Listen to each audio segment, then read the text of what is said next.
আসসালামু আলাইকুম। এখন বর্তমান কাজ করতে গেলে অনেক বিরক্ত লাগে, কি কারণে ইউএসবির মাধ্যমে যে ফোনগুলো এফআরপি লক খোলা যেত, এখন আর সেগুলো খোলাই যায় না, কোনোভাবেই খোলা যায় না। একেবারে কোম্পানি একেবারে আমাদেরকে খুবই ঝামেলাতে ফেলে দিছে।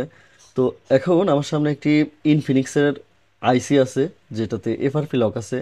মূলত আমি এটা আইসি খুলে তারপরে এফআরপিটা এখন খুলে আপনাদেরকে দেখাবো। তাছাড়া কোনোভাবে হচ্ছে না। দেখতে পাচ্ছেন যে এফআরপি অ্যাক্টিভ আছে এখানে। Infinix hot fifty hot fifty pro plus একটি ফোন, ইনফিনিক্স 50 প্রো প্লাস একটি ফোন। তো প্রথমে আমি কিছু ফাইল ব্যাকআপ নিয়ে রাখতেছি, ভবিষ্যতে এই ধরনের ফোন আসলে বা কোনো সমস্যা হলে সেটা এই ফাইলটা দিয়ে আমার রিপেয়ার করা যাবে আবার। তো এখন আমি এখান থেকে এফআরপি লকটাই যে আপনার করলাম, রিসেট করলাম। দেখতেই পাচ্ছেন এখন আইসিটা খুলে আমি আবার ফের বক্সে লাগিয়ে দেবো, এই মাদারবোর্ডে লাগিয়ে দেবো। বক্স থেকে খুলে মাদারবোর্ডে এখন লাগিয়ে দেবো। দেখতে পাচ্ছেন এটা ছিল ইউএফএস 2.2 একটি আইসি, যেটা ভিজি 153।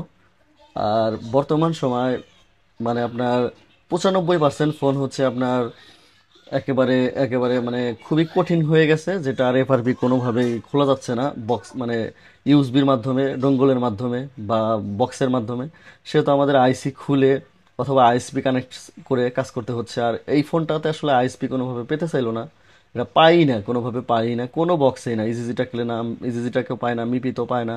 তারপরে F64 তো আইএসপি পাই না, ওটা ওটা একটা মানে আইএসপির দিক থেকে খুবই খারাপ। তো যাই হোক, আহ, অবশেষে এটা আমি আইসি চিপ অফ করে কাজ করলাম। আসলে চিপ অফ ছাড়া অনেক সময় অনেক কাজ করা যায় না। দেখতেই পাচ্ছেন যে এটা এফআরপি লক হয়ে গেছে, ঠিক হয়ে গেছে, দেখতে পাচ্ছেন।